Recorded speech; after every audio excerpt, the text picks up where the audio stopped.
Well, good evening, everybody, and welcome to Charlton Live, sponsored by PSF Steel Limited. Hope you guys are well. This is the big match preview. My name is Louis Mendes. On this week's show, we will, of course, be gearing up for Saturday's home game with Bolton Wanderers at the Valley. Joining me to look ahead to that game, first up and top right, is Mr. Lewis Catt. How you doing, Lou? I'm very good, mate. Thank you. How are you? Yeah, I'm buzzing, mate. Buzzing to be getting back in action after the 100% start that we've had to the season. Another man who's disappointed us all once again with his choice of attire at the bottom of the screen there. Tom Walling, how you doing, Tom? Yeah, I'm good. It's been through the wash, but I don't know if it's a bad omen for Thursdays. It's only done Sunday so far, so I don't know if I'm on Sunday's pod, but it'll be out on Saturday, that's for sure. Lovely.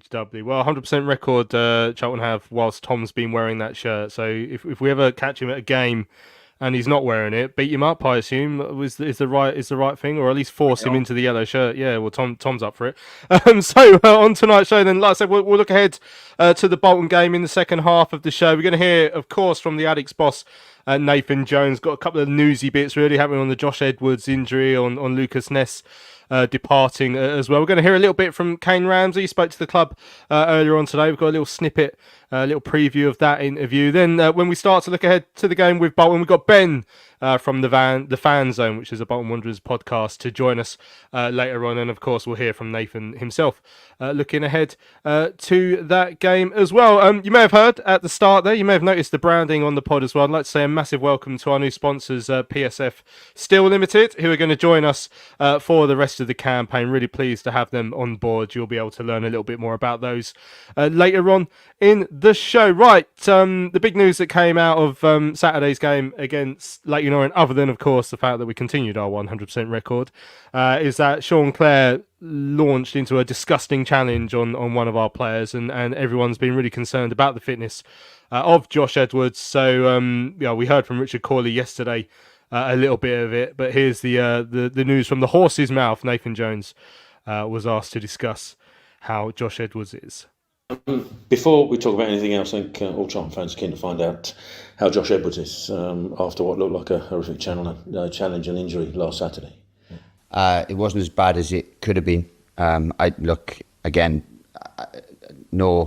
sure there was maliciousness in the challenge in terms of anything, but it was a poor challenge. It was a bad one, and those are the challenges you need, that need to be protected. Those are the challenges that need to be stamped out, really, because they're the ones that are the things that can cause serious injury. And I've no doubt in my mind that it was an honest challenge. It's just they're the things that you need to put in people's minds that cause really serious injury. But look, we're looking, not sure on the timescale, but it was ligament damage, no break, no rupture, which we feared on initial impact. I mean, neither you or Richard were overly impressed with the referee last Saturday. Did you get any retrospective explanation as to why it wasn't deemed worthy of more? Well, I did. I went in after and saw him and asked him, and calmly. And look, it's a difficult job, the referees, in terms of stuff. It's just what we ask, and the frustrations probably managers have, is the big decisions. You're going to get. I'm going to be unhappy with, if there's 100 decisions in the game, I'm going to be unhappy about 50 of them, and the opposition manager is going to be exactly the same as that. It's just the big ones they have to get right, really, and there was maybe one or two big ones that he didn't get right. The rules constantly evolve and change and at times complicate things. So I don't think it's an easy thing for them. So just to say that he was poor, you can't always do that because it's a difficult job. But for me, when you have big decisions, you have to get those right. There we go. So Nathan, not as bad as it could have been for Josh Edwards is the main takeaway from that, Lou. I mean, he as we know, doesn't put timelines on anything, but Richard suggested weeks rather than months, which I guess at where we were on Sunday morning, that's probably the best news we could have hoped for. Yeah, it's a massive sigh of relief, isn't it? I mean, I don't know how many weeks it will be, but when you hear the term weeks and not months, it's obviously very positive. I mean, his start to his Charlton career has been so good, and he's been such a positive addition to the football club. It almost felt a little bit like, why can't we have nice things when it happened on Saturday? Completely avoidable. It was a completely reckless challenge, as we discussed. But I don't really want to give Sean Clare's defending any more airtime than it deserves. But it's very, very promising that it is, short term in comparison to what it looked like. Because whenever you see a player leave the field of play on a stretcher, you're automatically thinking the worst. So maybe our luck is turning a little bit. Fingers crossed that he can recover quickly and get back up to fitness and get himself back in the side, because he's really impressed me from what I've seen of him so far. Has been great, and we're very lucky that we've got a good cover there as well in Thierry Small, because I thought he did really, really well when he came on. So we're not having that same headache that we may have done a year ago, because that position is definitely stronger than it was. But yeah, wish Josh all the very best with his recovery, and I'm over the moon that it's weeks and not months, because he's going to be very important for us this season. Yeah, Dudley says, I think Nathan Jones is playing that challenge down. It was awful by Claire. Mark says it's great news about Josh being out for weeks and not months, and that's the right thing. And as Jay says, that's what's happening now. Is Thierry Small's big chance? A lot of the talk, of course, is about trying to build a squad, is about making sure that you have cover in different positions, and those two vying for that spot. And Josh was clearly ahead. I said at the start of the season I thought Josh was better suited, but it doesn't mean Thierry's not going to do a decent enough job. He played well on Saturday. And he's only 20. There's still room for him to develop as well, and he's got to take that chance now over the next few weeks. Yeah, and obviously we'd rather he didn't have the chance, because Edwards had started the season so well. But as Lewis says, I thought he performed really well on Saturday. I think we discussed his final ball, and I know that's probably one of the weaker areas, but on the whole, I think what he offers is pretty solid. And as you say, he's developing all the time, which is encouraging.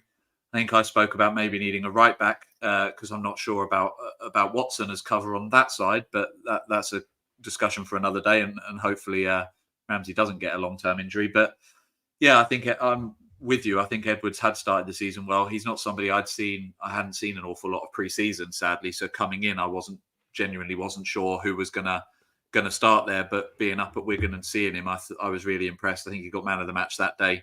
And yeah, it was such a shame that he got that injury. But as you say, huge positive that it's not as long as we first thought. But yeah, Thierry Small, when he comes in, you know what you're going to get. Certainly defensively, as I say, final ball may be lacking a little bit, but I think we're still really working out where our creativity comes from going forward. And we've spoken about that a little bit. Is it through the middle? Is it from the fullbacks?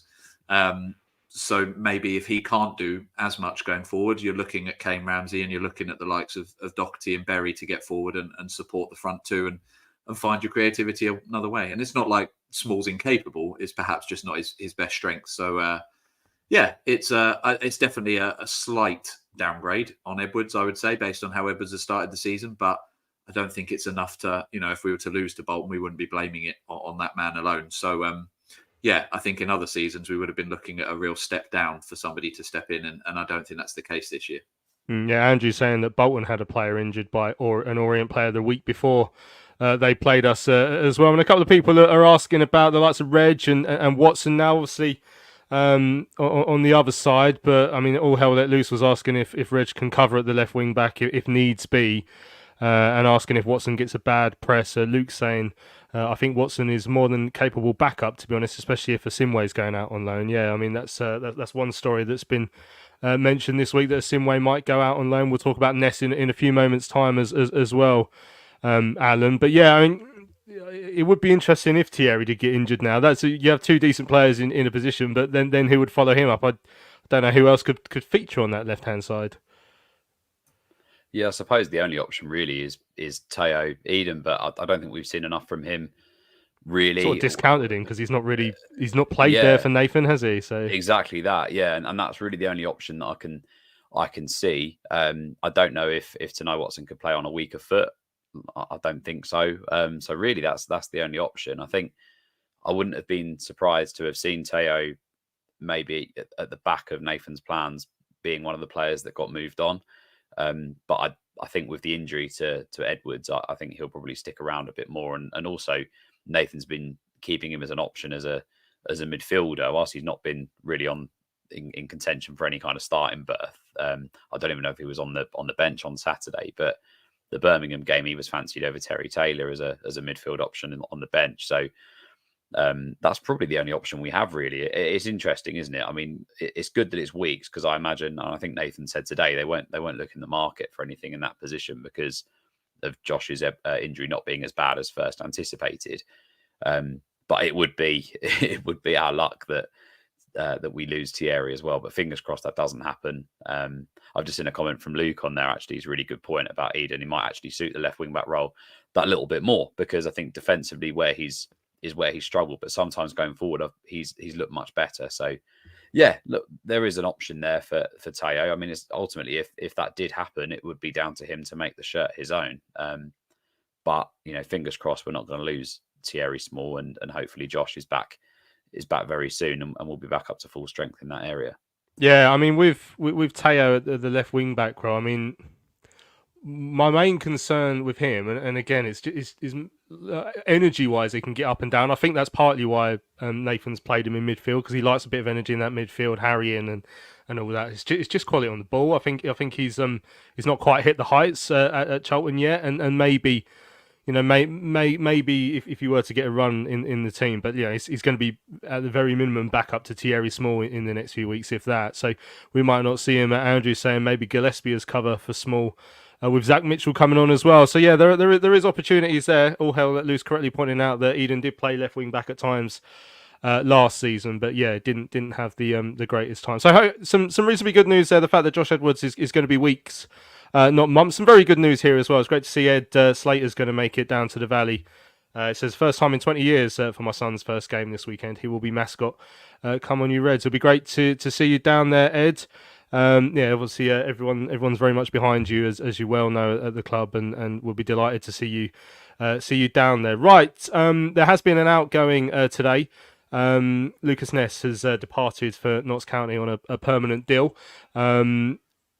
Lucas had a very, very strong loan spell, or a spell with Met Police when he was in non-league. So I'm not surprised that Stuart Maynard, the boss at Notts County, who of course was at Wealdstone as well, and would know non-league inside out, has taken I wouldn't call it a chance on Lucas, but has decided to sign Lucas because he's a player with a lot of potential and he's very well known among those circles. So Terry asked Nathan Jones earlier on about Lucas departing and what that means for the rest of the squad building that we need to do. It's a short while now before the end of the transfer window, and we're hearing today that Lucas Ness has agreed to leave the club. Does that allow you now to bring people in? Is that to free up a bit of space that allows you to bring people in? Well, look, first and foremost, we thank Lucas. Lucas has been excellent, a great lad. It's just his opportunities were limited here, and he had a bit of an injury really that he was carrying, so we weren't able to see his full potential. So we had a decision to make, on rationale. Do we keep him round and see if he can fulfil what we need, or do we allow him to move on where he's guaranteed games? So that was the decision, and we left it up to the boy. We obviously, one, we had a fee, two, we covered in terms of things, but the boy just wanted to go and get games elsewhere and stuff. So we've allowed him to do that. And we wish him all the best, because I said he's fantastic guy, real good good pro, and we wish him all the best. Now, whatever that does for the squad, obviously it's numbers really that we have to make sure that we manage, because what we don't want at the end of the window is people being here and not featuring at all, and it being detrimental to them. That's the thing. So there's a bit of a balancing act, but look, I'm sure we're going to have a relatively busy sort of week or 10 days, whatever it is. And as I said, as long as we come out of it stronger, which I know we're going to, because we have anyway, and all we're doing now is just adding more strength. Does the news on Josh Edwards' injury and not as serious as planned allow you not to, panic buy is probably the wrong word, but not to do a knee-jerk reaction to cover that? Well, yeah, it does, because as I said, and if it had been more serious, then we would have, because as I said, we want to play a certain way, we want to have certain attributes and things. Now, look, the reason we signed Josh was to have real competition for Thierry, who did really well for us last year, while Terry, because people forget that Thierry's only sort of 20 years of age, 19, 20 years of age. He's been around for ages and stuff, but he's still got masses and masses of development left. And while Josh slightly older, slightly more advanced in terms of certain things, we've got that great competition. That's what we wanted to create in every position. There we go. So Nathan there talking about, obviously Lucas's departure, but also the fact he expects to have a very busy 10 days, Lewis. So first of all, let's talk about the player that's leaving, because, there was a lot of high hopes for him. And again, it sounds like he's made a decision there. He could have stayed and hung about and seen if he could try and get in the side, or he could go out and play some regular football. And I always think at sort of this stage of your career, you're probably better off going out there and trying to get some games under your belt. Definitely, yeah. I mean, we saw some real promising signs from Nessie, didn't we, in that season? Obviously, the performance up at Old Trafford sticks out the memory. I thought he was fantastic against United in that cup game, and there were times that season where he was by far our best player in another fairly underwhelming season. And he obviously got that injury that gave him a bit of a knockback, and we never really saw him enough last season for him to really kick on. And then the times he did come in, he maybe looked a little bit rusty, hadn't had the opportunity to have a proper pre-season or a proper build-up of games. And then I think you kind of see when he's not really featuring much pre-season this time around, and he's not in and around it, wasn't issued a squad number, you are thinking maybe that his future, it does rest away from the football club. And, I think he deserves to go somewhere and play games, because I think there's a real good player there. He performed for us when we really needed him to, and he's at an age where he's going to need to kick on and maybe bounce back a bit from a difficult period. So, going to Notts County, and as you say, like playing under managers that know of him and stuff, it's going to do wonders for his confidence and hopefully get him back up to the standard that he was playing for us a few seasons back. And I wish him all the best, because I really enjoyed watching him play when he was having that really good spell. I thought he did really well, and he was another, an excellent example of our academy. And it's always a shame to see these ones go, because they're one of our own and stuff. But you're right, he has to go and play his football. The age he's at now, he's got to go somewhere and kick on. And Notts County, they're a good club at League Two, a club with a lot of history, and they're going to have expectations to get out of the division they're in, and they've got some real good experienced players there that he's probably going to learn off as well. So look, I wish him all the best. I hope he does really, really well. And yeah, it's a shame to see him go, but he's got to go and get himself back up to playing proper games and kicking on with his career. Yeah, Spamfish says it's a shame about Ness. He looked quality before the injury. Luke said, I remember him being outstanding when we played Man United the other season. Shame the injury prevented him from kicking on. All hell let loose is referencing the good spell we had at Torquay as well before being recalled. I think it was a matter of weeks from when he was on loan with Torquay, and I think he played in that game against Derby in the FA Cup. So he would have been cup tied in the FA Cup for us, but because we stayed so long in the League Cup, he was able to go from playing for them in that to playing for us at Old Trafford and playing very well as well. The only you'll remember that mistake he made away at Plymouth. And you worried how that would sort of affect him in terms of confidence, because he was a very young player in the side at that point. He was basically kick-off against Plymouth. He booted it against the striker, and they scored immediately. And you wondered how that would set him back. But he did have, I would say, injury problems as well, which hasn't helped. Shiny Fields says our defence was so leaky last season, it had a horrible effect on Lucas. Some of our senior pros were no example for him. Hope his career takes off with County now. So yeah, I mean, there's let's wish him all the best. Hopefully we'll go on to have the career that we think he deserves and that he's got in him. So obviously Nathan also spoke there, Tom, about the fact that there will be movement in and out now, and you think one going out maybe we'll just open up the door for potential movement in now. So maybe next week we'll sit down and do a proper deep dive on what positions we want to fulfill. But as blunt it is, if we are going to let people go, I mean, that will help us build the squad for the rest of the season. Yeah, and as you've said, and as Nathan said, Ness probably wasn't going to be part of the plans either way. So those are the people we need to get rid of. Scott Fraser, another example. Asimwe looks like he might be going, even if it's just a loan. So yeah, these are people that, if they're not going to play, they need to get off our books. And as Nate said in one of his post matches or pre matches, he said every transfer window this club goes into, we're going to get better. So you look at those players going out and you think, okay, if Lucas Ness and Scott Fraser go out, you'd hope we can get better in than that, and players that are going to add value. So I think, look, we were talking about the left back a little bit earlier and about the fact that Edwards goes out and you're able to bring Thierry Small in. If we had an injury in midfield and we were having to bring Fraser in, how would we feel? Well, I think we'd all feel like that is a big downgrade. So now we're looking and going, okay, well, if we manage to shift him as well, and he's not alone, there's probably a couple of others in there as well, then we can bring some good quality in. And I think I said on Sunday's show, if this is the squad that we do end up with for the rest of the season, or certainly until January, it's not a bad squad. And I think it's an improvement on last season. But I do think we're a little lightweight in the middle of midfield. And I do think still, I know there were people debating Tenai Watson earlier on when we were talking about fullbacks. Personally, I don't think he gets a bad press. I don't think he's good enough. And I think it would be a downgrade on Kane Ramsey. So you're looking at there as well. I think presumably with Reg and Zach Mitchell still there, he feels he's got enough in centre-back. But maybe not. Maybe there's a third there as well. And then goalkeeper's still a question, isn't it? I think Mannion has started okay, but as we said on Sunday, he hasn't done an awful lot.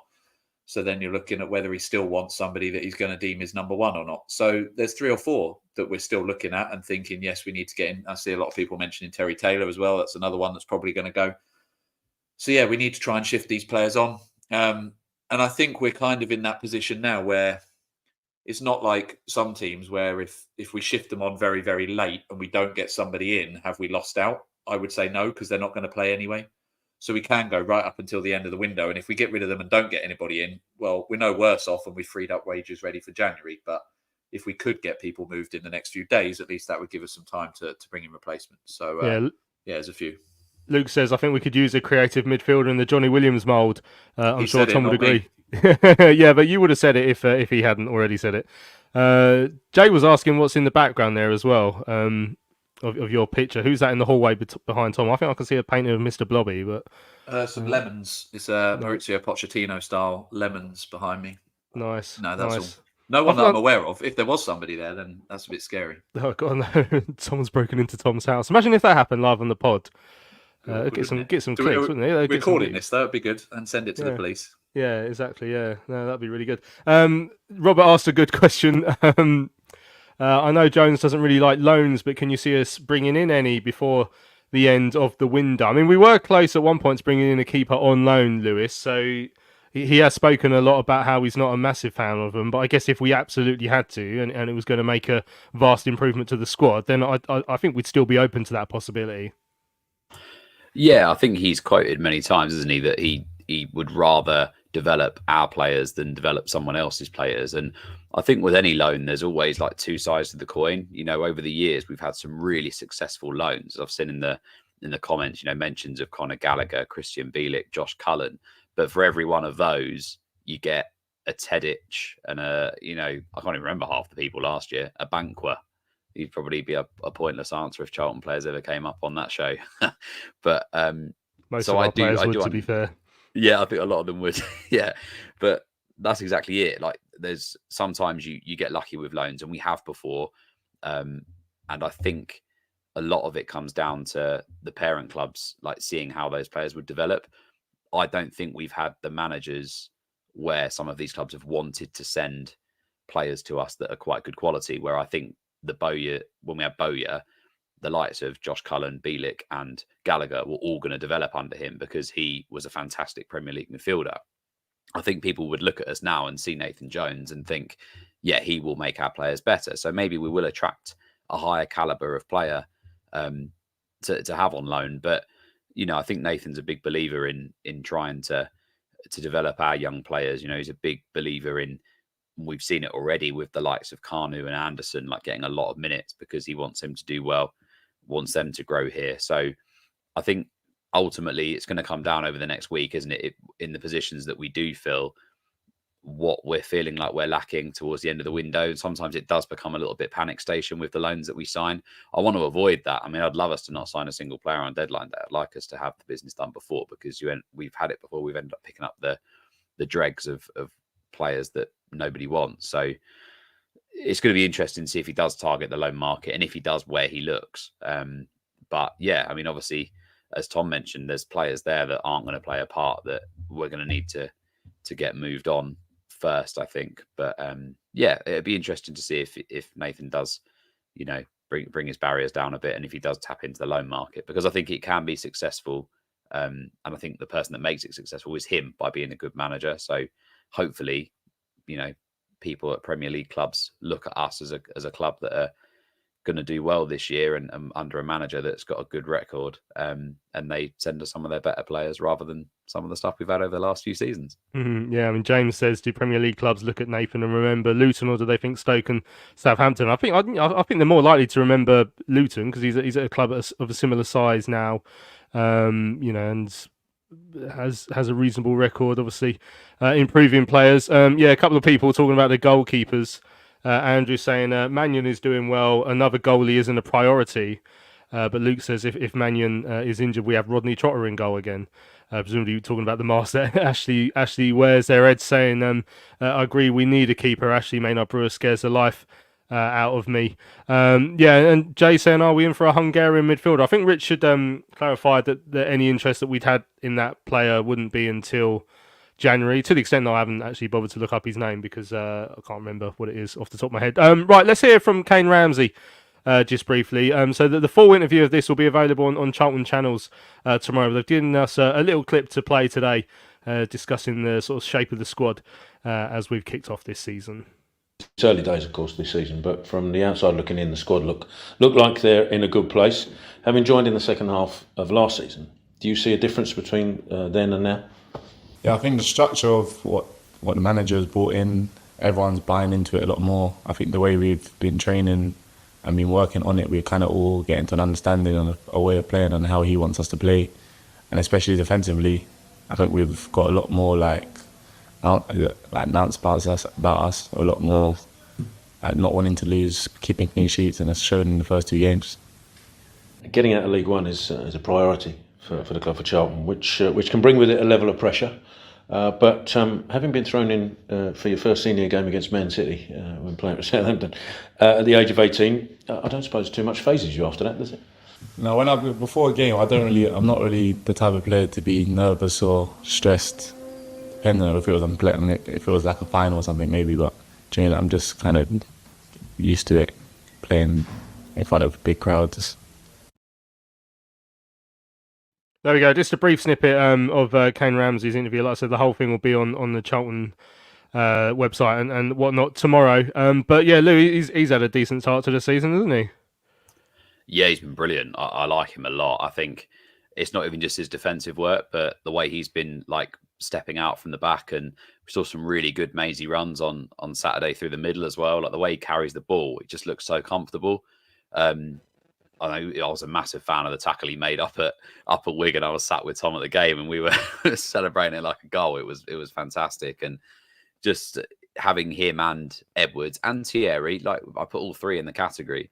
They're all very, very good in their position. And yeah, Kane, when he came in last season, we never really got to see him properly because of an injury.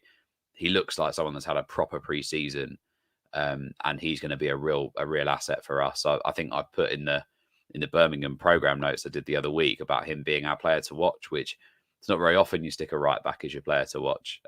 But he's impressed me so much, just so comfortable on the ball. The whole defence has to be fair, but yeah, he's really, really stood out for me. And someone said their best right back we've had in years. I totally agree. I think he's outstanding. I think he just has a threat in every area. Good defensively, good offensively, great crosser of the ball, has a shot on him. You know, I think he's got everything. So yeah, long may this continue with Kane, because yeah, he's going to be a really important player for us this season.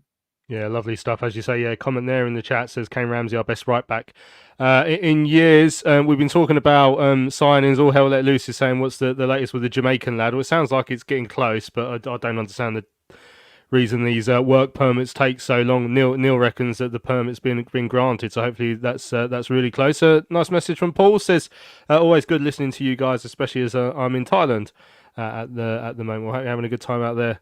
Mate, CFC said he wouldn't be surprised if Ramsey got a big championship move in January. And just on squad building, Sue saying we shouldn't be getting backup players in. Every player that comes in needs to be good enough to start, to create competition for places and to raise the quality. Excellent stuff. Right, after the break, we're going to start turning our attention to the game with Bolton Wanderers. But as I said at the very top of the show, we've got new sponsors. Let's hear a little bit more about them. PSF Steel Limited is a trade supplier of steel fabrication and erection services to the new build, construction and refurbishment market in southern England. With their unrivaled depth of experience, they excel at providing their customers with high quality and cost-effective steel fabrication solutions. Their customers include national and regional house builders, such as Barratt Homes, Bellway Homes, the Vistry Group and Taylor Wimpey. They pride themselves on their service-based ethos and commitment to customer service excellence, which includes full technical backup and on-site services and support. If you would like more information, go to www.psfsteel.co.uk. That's www.psfsteel.co.uk. Hello fellow addicts, I'm so excited to tell you all about our micropub, the River Ale House. The River Ale House is based in East Greenwich. It has 6 Pub of the Year awards, an ever-changing selection of amazing beer. It's owned by Charlton fans, walkable to the ground in just 20 minutes with buses that go direct to the Valley too. If your matchday routine includes a drink with your friends, you must join your fellow addicts in the river. See you soon. Right, welcome back to Charlton Live. This is the big match preview. Bolton Wanderers coming to the Valley on Saturday. Of course, Ed says Kane talks about the structure and the focus. I wonder if the investment in the training ground and staff has helped switch the focus. A small change, but it can have a big impact. And obviously, Ed's played professional sport in his career. He'll know how important those sort of things behind the scenes can be. Interesting comment. Cheers for that. Ed's a rugby player for those of you who don't know Ed, but he's a big Charlton fan as well. Right, like I said, we're going to look ahead now to the game with Bolton Wanderers. I'm delighted to say that we've got Ben from the Fan Zone who's going to join us now on Charlton Live. Good evening, Ben. How you doing, my friend? Good evening, boys. Yeah, I'm good. Decent start to the season. Yeah, excited for the game on Saturday. It's our first probably big test we've had this season. It's probably the same for you. You've had a better start, but yeah, I'm looking forward to it. Yeah, I know. I'm not surprised you're excited for a trip to the Valley as well, because you've got a very good record against us. But it's nice to hear you guys looking at us as a big test. Talk us through your start to the season so far. Then say you got beyond Leighton Orient on the opening day of the season, perhaps with a helping hand from Zach Hemming, who didn't have the best game that day in goal for the O's, and then goalless draw with Wrexham on Sunday on the TV. How have you rated your start to the campaign so far? Yeah, I think the Leighton Orient game was one of them where we might not have won last season or the season before. It's that strength in depth we've had, being able to bring Adebayo and McAtee off the bench that helped us go over the line there. It was a decent game. I thought Orient were quite good. Charlie Kelman in particular had quite a few good chances. Nathan Baxter was our man of the match on the day. He saved us in the last minute. I'm not sure if you've seen a brilliant save in the last minute to confirm the 3 points. Quite a routine away performance, maybe. It's one of them where you're not thinking you're going to play amazingly all throughout the game, but when the chances come, you've got to put them away and defend your box well. And then the Wrexham game was kind of one we expected. We had Phil Parkinson for 3 seasons at our place. We knew what type of football he was going to play.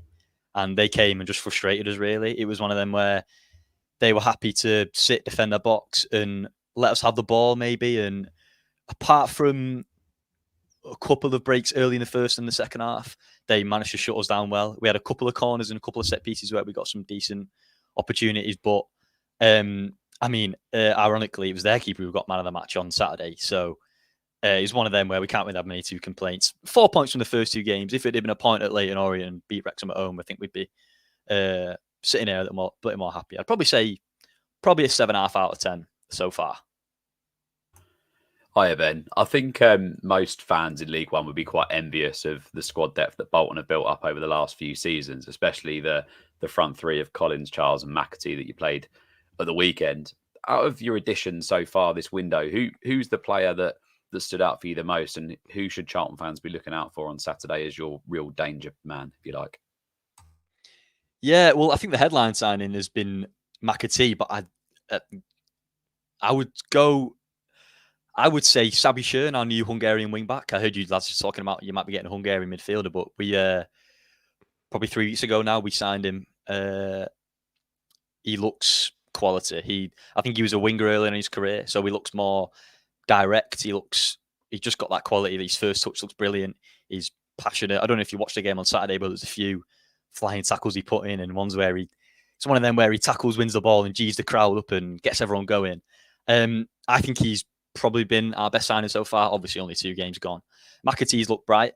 And then I think Jay Matete in midfield, who has had a couple of really good seasons in League One. Before he went to Sunderland, has not really made it there, has come back on loan to us. I think he'll push Thomason and Sheehan, our 2 starting midfielders, really far this season. He might even get the start on Saturday.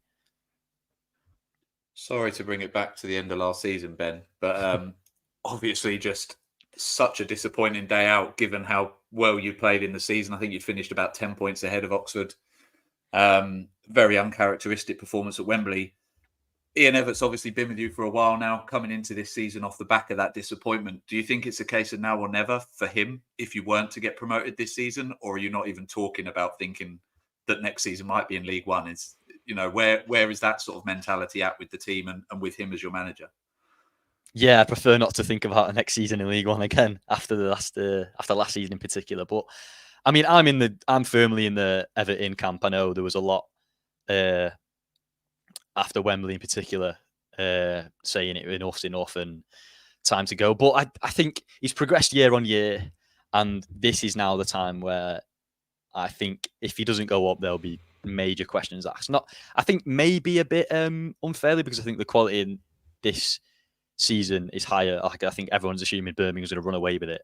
So there's one spot for 3 or 4 teams that kind of expect to finish top 2. And you think us and the teams that have come down this season, last season, I mean. I've been a Bolton fan since 2009, 2010 maybe. So I've basically seen us gone from the Premier League down to the bottom, and I've seen 5 or 6 awful managers come along, and Everton has completely changed the way I've been able to watch Bolton basically over the last 4 or 5 years. I've never seen a team be able to play out from the back, play attacking football, and we basically broke records every year. So as long as he's here, I'm happy. But yeah, there'll be large majorities of the fan base that will want him gone if we don't go up this season. Yeah, it's interesting. I know there's a couple of different Bolton pods. We had some of the lads from the other pod last season, and they were, I don't know, it felt like within elements of the fan base there was a lot of people who were upset with Ian Everett last year and wouldn't have been too sad to see him go. So, I mean, can it get quite toxic at Bolton? I mean, I remember having the same conversation with one of the lads from one of the Derby pods. He came on to have a proper moan about how they were sat in the playoffs. So obviously we were fighting relegation. But is that part of the expectation that you've built up over the last couple of years? Because every time you come to us, you've looked like a really good side.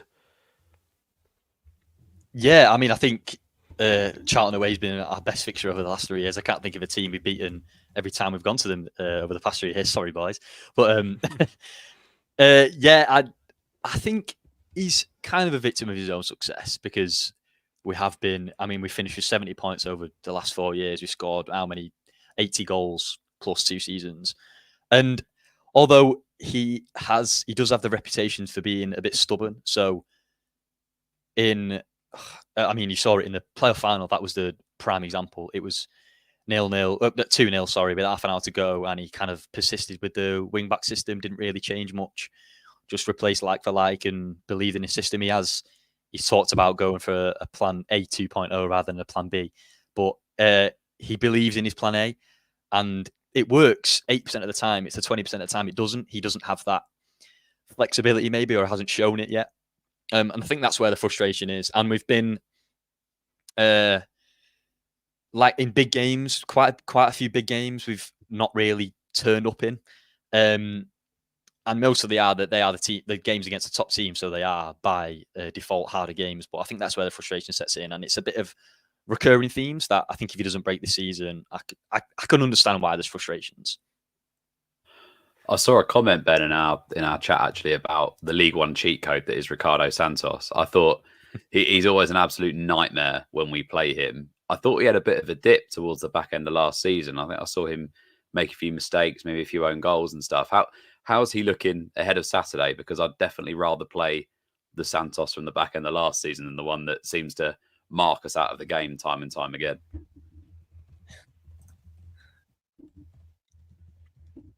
Yeah, I mean, I think Santos is the same. He's basically been our best player since ever came in.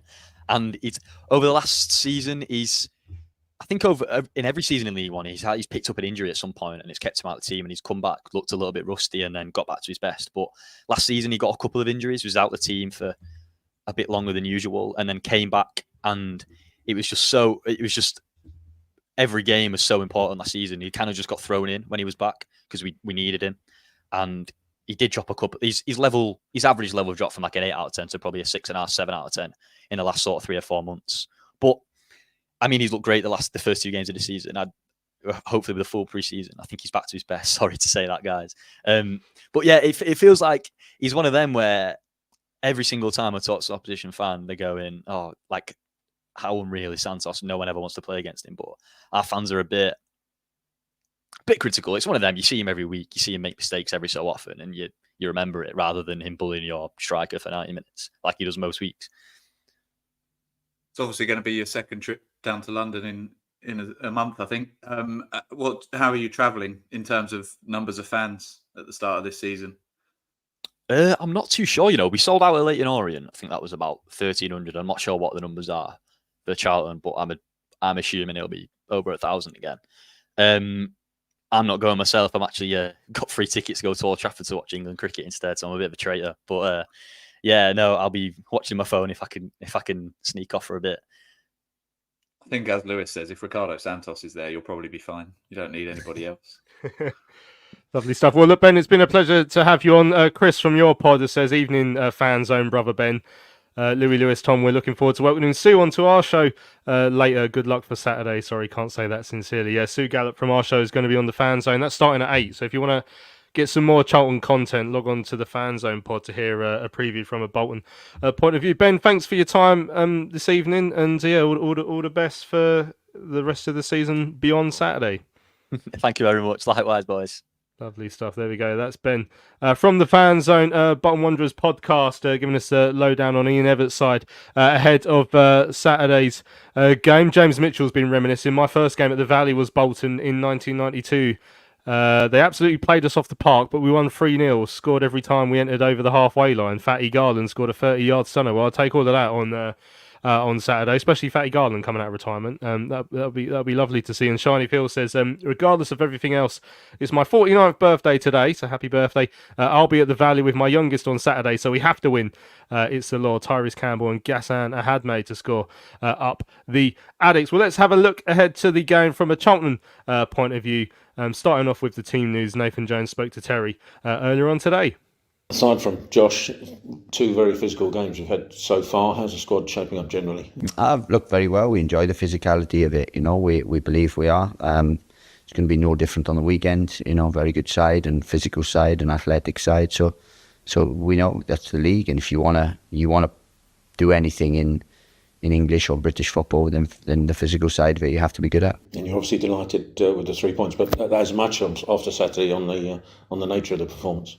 Oh, absolutely. Look, it was a really tight game early on, but then I thought second half we we were excellent. And having watched it back, we've had a lot of situations where we just need to create clear-cut ones then. But we're evolving, we're getting better. In terms of things, I'm asking them to do different stuff week in. We're asking them to get better and do certain things differently. But look, really, really happy. And every win in English or British football is really hard for. Unless you're Man City, every win is priceless, and I'm very pleased with it. You mentioned us being a 100-minute team and about our athleticism and the physicality, but you also mentioned patience and trusting in the structure of the side. Do you see that as really important going forward? Absolutely. Now, look, if we're not a side that sits off and allows teams to come on to us and then to be pragmatic, we're not a pragmatic team. We go after every game, and at times it's going to be difficult to break teams down or to get the opening because sides want to win games. So it's just that patience really that we need, and the belief that we are good enough to create something which will win us a game. 2 tough league games already under the belt, and number 3 is not going to be any different with Bolton on Saturday. Beat us at the Valley last season. It was a really humdinger of a game up at their place. You expect them to be, they just missed out on automatic promotion, of course, but do you expect them to be there or thereabouts this season as well? Yeah, absolutely. They've been there for a few years. They've got real continuity. I think the manager's been there anything from up to 5 years, and been promoted, done well, steadied the ship initially, got them promoted, and now they're a very well coached, real good side. Got good players, had good players, have signed good players. So you would expect them to be up there, but I don't think we're going to be sat here for the next 44 weeks, and you're going to say, "All right, it's an easy one tomorrow, it's an easy one Saturday, it's an easy one tomorrow night," or something. They're all difficult, very, very difficult games. This is another one, another test, a different test. We have to make sure that we're the best version of ourselves. If we're the best version of ourselves, then that's all I can ask for, and that's what I want from us. Just once, I would absolutely love for Terry to go to Nathan in a pre-match interview. It's going to be a walkover. This is going to be so easy, just to see what he would say, because I think he'd bite Terry's head off. But yeah, it's not going to be easy. That goes without saying on Saturday. Lou, Bolton are a very good side, and like we were saying to Ben, every time they've come to the Valley over the last few years, they've looked a very good side. I think last year not quite as good as they had looked previously, but we always know we're in for a proper game against the Trotters. From our point of view, there was a tweet that just came in asking, how would we sort of line up top. It came from Jordan saying, who would you like to see start up top on Saturday? Do you think Jones should change it up a bit? So we'll start with that end of the pitch. Is there anything you'd like to see different? We've had was it the Gasman and Tyrese have started up top the last 2 games. Would you keep with that? I think he'll probably opt for Gas because I think physicality, if you're looking at Santos, he's a big physical player. You'd be wanting someone that's got a bit of strength and height to challenge him. Obviously, when you think of strength and height for us, you think of Chuks, but Chuks is not going to start a game of football. So if you're looking at the other options, then for me, I think Gas has to start to try and keep that physical battle going with Ricardo Santos. I think TC will play alongside him again, so I can't see that changing. I think Nathan's mentioned that Matt Godden's had a bit of a niggle, hasn't he? We only saw him come on Saturday, and I think he looked lively, but we're not in a position where we need to rush people back, I don't think. So I can't imagine that we'd be making any changes really off the back of Saturday. I think the midfield would stick the same as well. So yeah, for me, I'd leave it as it was up top. I'm dying for Gas to get a goal. I'm absolutely dying for Gas to get a goal because I think you maybe don't appreciate him as much because he's not scoring and maybe doing the glamorous stuff. He is very physical, winning a lot of flick-ons and stuff like that. So that's going to be important, especially if we're going to be playing, the ball over the top, which is what we seem to be doing quite a bit recently. There's no point doing that if Santos is going to head every single ball over the top clear. We saw it last season. I think we played Alfie on his own up front, and I think Santos is twice the size of him. So, I think for me, I'd leave it as it is. I'm hoping Gas has a big physical game, a real good battle between him and Santos, and then TC for pace up top, and Matty Godden in the second half, and Chuks at some point to do what Chuks does best and cause absolute mayhem. Yeah, I mean, Sam's saying he's looking forward to see Lloyd Jones and Santos going against each other at corners. But yeah, a couple of people saying Gas versus Santos could be interesting, or Chuks versus Santos could be interesting. Basically, anyone against Santos is interesting because he does have such a good game against us. Sue says she doesn't think Gas is quite fully fit yet. Jay says it's probably not a game for Tyrese Campbell. Isaac says he doesn't think Gas has looked all that so far in terms of physicality. Luke saying maybe Godden to come in for Tyrese. He isn't going to play TC and Godden up top.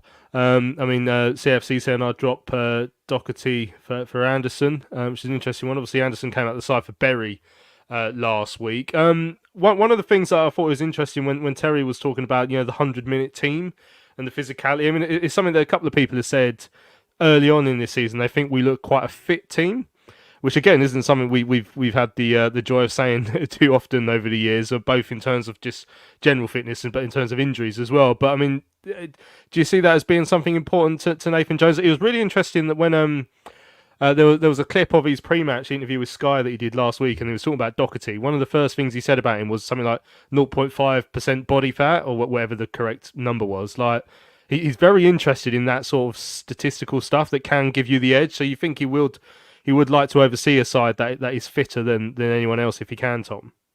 Yeah, and he's an experienced manager, isn't he? And I think we've spoken a few times about the fact that under Dean Holden, we were maybe a little bit unfit, and obviously Holden, good coaching background, but not a huge amount of experience in the managerial role. So, yeah, we spoke a lot on Sunday's show about the energy and effort Nathan puts into being a manager, how much time he takes at just every day, dedicating his life to it.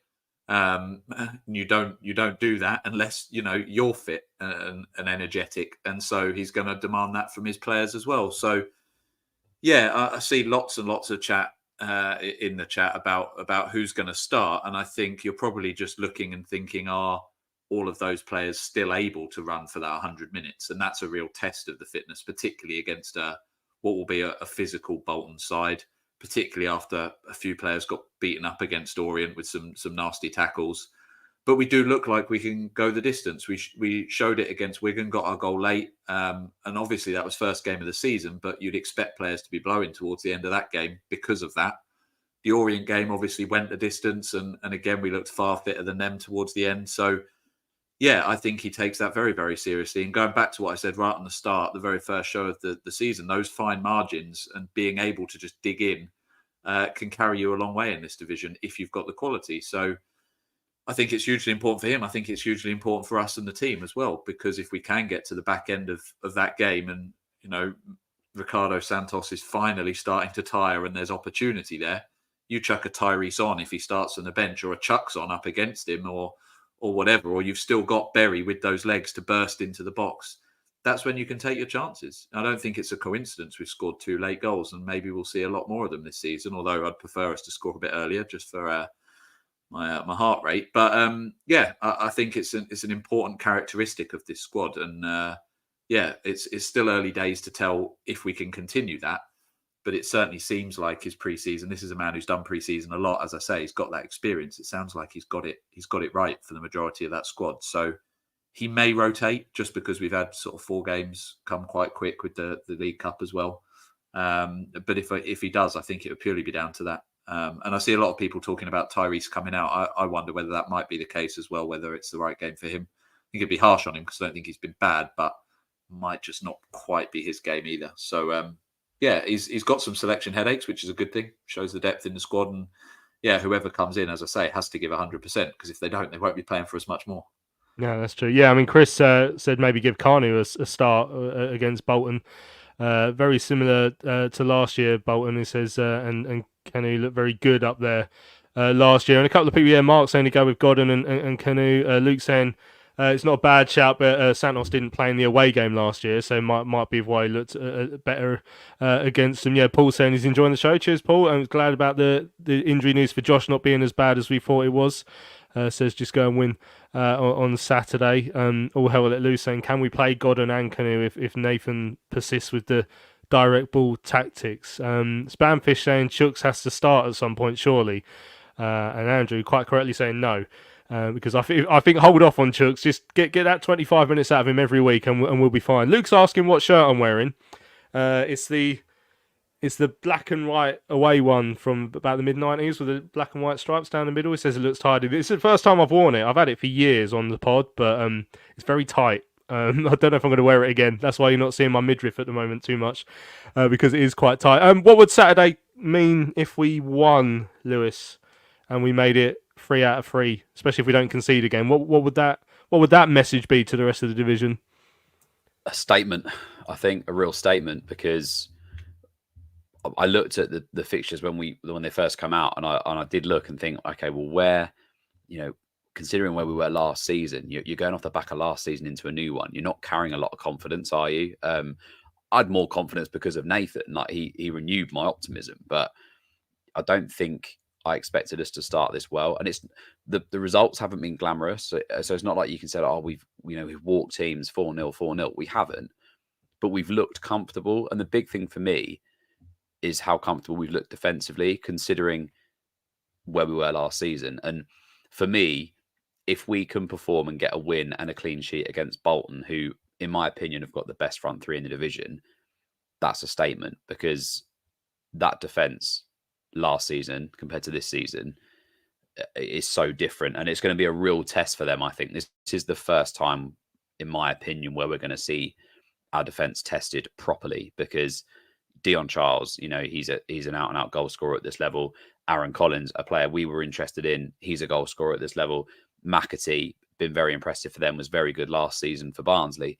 These are all players at this level that are going to be a threat, and it's going to be a good test for Mitchell, Jones, and Gillespie, if that's the 3 we start on. I imagine we will. And if we come out of that with a win, another clean sheet, even if it is another late 1-0 or a 1-0, and it's a bit of a scrap, then it's a statement, in my opinion. I really think it is. And I'll be incredibly happy if we came away and someone had said to me, you're going to have 9 points after your first 3 league games, given that 2 of those, especially, I think Wigan away and Bolton being the more difficult of the 3, then, I'd be incredibly happy. So, yeah, I think, as I say, it's a statement for the rest of the division if we carry on the way we are and we're keeping clean sheets. But it's not going to be easy. It's going to be a really, really tough game. But I'm really looking forward to it. I usually dread playing Bolton, but I'm actually really looking forward to it because of the test that they're going to bring for this squad, because there's so much optimism around them at the moment, especially the defence. I'm looking forward to seeing them really tested. And if they come out of that successful, then we'll all be very, very happy. Yeah, it's going to be fascinating. Joseph said it would be a big statement win as well if we can. Isaac saying a result would be a massive confidence boost to carry into the next 2 games. I had to look up. I've got such a bad memory of the fixtures at the moment, but we're away at Reading the week after. Who started well. Then we're at home to Rotherham, who haven't actually started that well. But, are expected to be fancied. Spamfish is saying if we get another clean sheet, no one will want to play us. Mark saying a big statement if we go 3 for 3. It certainly would be. Sam saying with the togetherness we starting to build and rather fitness is strong. If we get the win, then it's a massive statement, asking the rest of the teams not to take us lightly. Well, I guess I can ask you the opposite question, Tom. One's if we lose 5-0. We don't panic. Yeah, Basically. Jokes aside, and we could lose this game, but I think the most important thing out of Saturday is it's a barometer. Like if we lose 1-0 but we play well, I don't think that would be the end of the world, as it could have been at times in different seasons where our confidence would be knocked straight away. As long as we're in the game, I think that's really important at this early stage of the season. Yeah, and as Nathan Muller said on the very first pod, he was setting himself up for a fall by saying, we're not going to get pumped 5-0 by anybody. I find it hard to believe with this side that would happen. If Bolton pick us apart, a bit like we did with Plymouth that season. Do you remember when we beat them 5-1? Was that only last year? And then they went on and got promoted. But if that was to happen, as I say, we just don't panic. We have looked good for those first 2 games. There's nothing to say we wouldn't bounce back against Reading and do the same again. But I find that hard to believe. I do think it's a good barometer and a good test. As we say, we expect Wigan to be up there. They lost their second game. Orient had lost their first game, although they'd put up a good fight against Bolton. So it'll be very interesting because we're going to play Reading, who I think it was that beat Wigan. So we're going to have played Wigan and Reading and they've played each other. We're going to have played Leyton Orient and Bolton and they've played each other. So we've kind of played almost in a mini league. So it'll be very interesting to compare ourselves against all of that. And as you say, in the meantime, we've got I was going to say little Steve Evans. I don't know where that came from, but we've got big Steve Evans coming down very soon after with Rotherham, who, as you say, are expected to be up there as well. And it just goes to show what we said on the first day. This is a tough league this year, and there's a lot of teams vying for it, as Ben said when he came on as well, behind sort of Birmingham. So yeah, it's a really good test. But I'm not going there assuming we're going to win. But I'm kind of excited to go down as opposed to kind of nervous and like, oh God, this is going to be tough. I'm going, okay, this is going to be a tough game, but let's see what we've got. So, yeah, I think there's just a bit more belief amongst the fans, amongst the players, the coaching staff, everybody. And yeah, I mean, if we were to get the win, that would be huge. But if we get a point, or even, as you say, if we lose narrowly, it's not the end of the world. It's very early days, and you don't win the league at this stage. So, yeah.